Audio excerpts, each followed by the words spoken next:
This video is sponsored by my new membership. It has a variety of perks. Okay, bye. Pet Simulator 99 is one of the most popular games on Roblox, and for good reason. Awesome visuals, tons of pets to collect, a billion different items. It's no wonder that the game's considered the best simulator on Roblox. So that begs the question, what the hell were they thinking with Pet Simulator 2?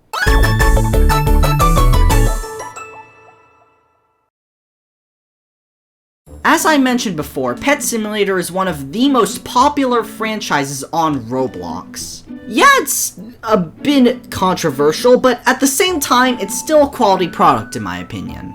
There are 4 games in the Pet Simulator lineup: Pet Simulator 1, 2, X, and 99. The most popular being the last 2. But from what I noticed at the player counts front, Pet Simulator 2 never broke 10 people playing at once, despite how popular the series is. And the fact that Pet Simulator 1 still has over 100 people playing. So, what gives? Well, to answer that question, we're going to have to go back to the beginning. It's the dawn of 2019, and Pet Simulator 1 is all but confirmed dead. The game had 15 updates, and even back then, it was regarded as the best simulator in Roblox. However, there was one issue. The game had an absolutely massive duping problem with no way to solve it at the time. Alongside that, the merchandise pet basically made you win the game because it was 50 times more powerful than the best pet in the game at the time. Playing the game past that would be pointless because you already have the best thing if you bought the plush. And on February 1st, 2019, it was confirmed that Pet Simulator 1 was dead. But of course, they wouldn't just let their most popular project die that easily. Which is why only 1 week later, they teased another Pet Simulator game. Now, despite this being over 5 years ago, I remember being super excited for this. These graphics were amazing at the time. And after just a short wait, we got more teasers of Pet Simulator 2.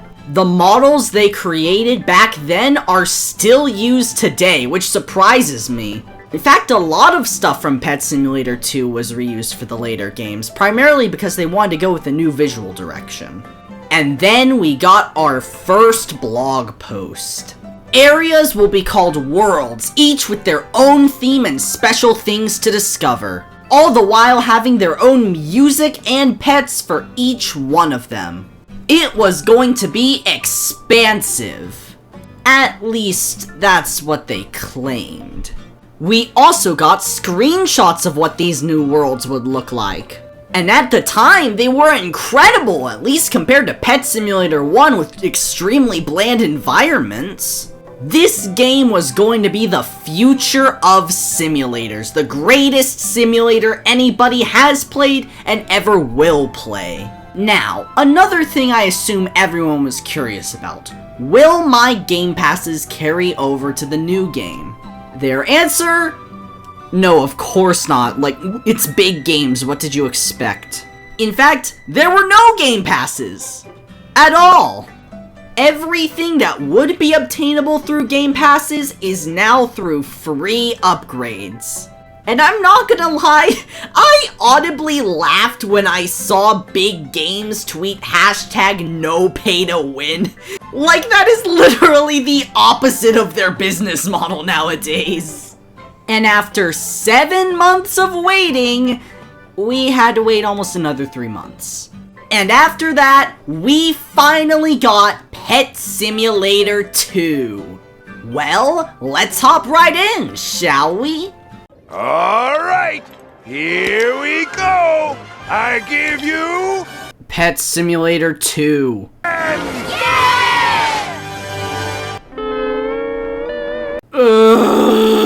But Starism, I thought the game was good! I thought so too, welcome to the real world. Yeah, this game is an absolute slog to even get to the first area. Now, the primary difference between this game and Pet Simulator 1 is that the rewards don't automatically go in your inventory. Instead, they spawn as orbs where you collect it manually by clicking. This game wasn't just anti-pay to win, it was also anti-AFK. As for upgrades, you had things like extra strength, extra inventory slots, extra pets equipped. Oh yeah, and 9 pets equipped for 80 hours of playtime.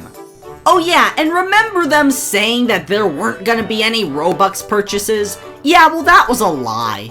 You could get a free pet that was overpowered at release, 250 inventory slots, and another equipped pet for the low price of 2,700 Robux. At the very least, you could redeem your old Pet Simulator 1 game passes for 4 days of VIP. Oh yeah, also, you wanna access trading? Pay for VIP. Trading, mind you, wasn't even available on release. Now, enough talk about how the game is bad. How does the game actually progress? You start out doing what you would normally do in a Pet Simulator game. Break breakables. 4 to 8 coins are obtainable per small coin, and you need 350 coins for the first egg. I got so bored that I had to trade my pets from my main account. Now, instead of usually spending coins to unlock the areas, you actually have to get EXP, which is another obtainable currency that you can get through breakables. Specifically, you need level 20 to get there. For me, that took me 30 minutes after 20 minutes getting the overpowered pets. I cannot imagine how awful it must have been for new players in this game. I mean, yeah, the upgrades would help over time, but it just not very good in terms of pacing.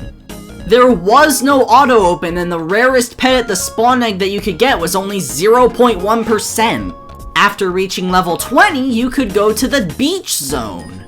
This included an egg with a 0.07% non-legendary pet. What's interesting about legendary pets though, is that you actually need to unlock the ability to hatch them by opening 100 eggs. I actually like this concept, unlocking basically vital features for the game naturally. In a simulator like this, that basically seems like a pretty good idea on paper. Anyways, so, after you unlock the beach zone, you get access to all those new pets and breakables. And that was it.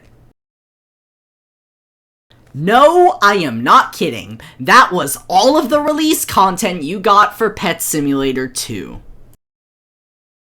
Unless you have VIP.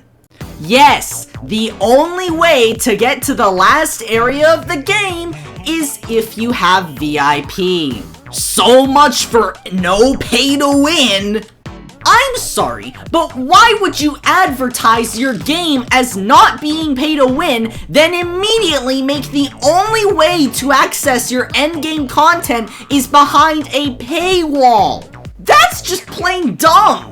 In fact, that's just false advertising. The jungle area itself had a brand new batch of pets and a few chests too. If you weren't at this stage in the game with VIP, too bad.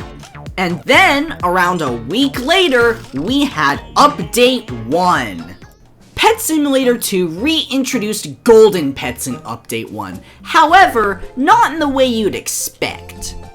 Instead of just combining a certain amount of pets like the old game, now you had to gamble your pets away. The more of the same pet you put in, the better your odds. Don't hit the jackpot? Too bad, your pets are gone forever. They also added a free-to-play way to get VIP. However, it was extremely rare and had an extremely little amount of time to use it. Update 2 introduced the desert world. Yay! I should mention that as these updates were going on, you only unlocked the one from the previous update in the next one. Players would have to wait to unlock the winter world until Update 2. Update 3 introduced trading, but only for VIP members. What's interesting is that VIP members could actually send trades to non-VIP members. Yeah, you could trade with people reliably, it's just that at least one of the people in the trade needed VIP. Another thing I noticed is that you can actually trade coins, something that no other Pet Simulator game did. Not that it really mattered since you needed EXP to level up in order to go to the different areas. This update also introduced big chests, which, I mean, good for you, I guess. Update 4 introduced rainbow pets, which were basically the same thing as gold pets, but they costed more, and they were better. I mean, hey, at least the odds were better than golden pets. Leaderboards were also added. Why would you wait until now to implement them? That's literally a given for every simulator. I mean, I'm not sure about at the time, but still, it's basically a necessity nowadays. There was also a volcano world, which, in my opinion, looked pretty cool. Kind of gave a Jurassic Park vibe. I mean, hey, with enough time, this game could actually be good. And they scrapped the game and announced Pet Simulator X in half a year. Well, that just happened. To be honest, I can't really tell what people's opinions were on this back then. At the time, the bar was literally in the floor, so I could assume that people thought the game was good, but it had some problems.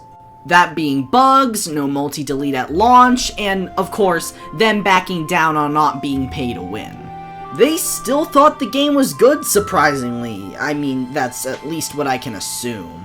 Nowadays, Big Games has basically redacted this game from their history, removing it from their webpage and taking it off their blogs.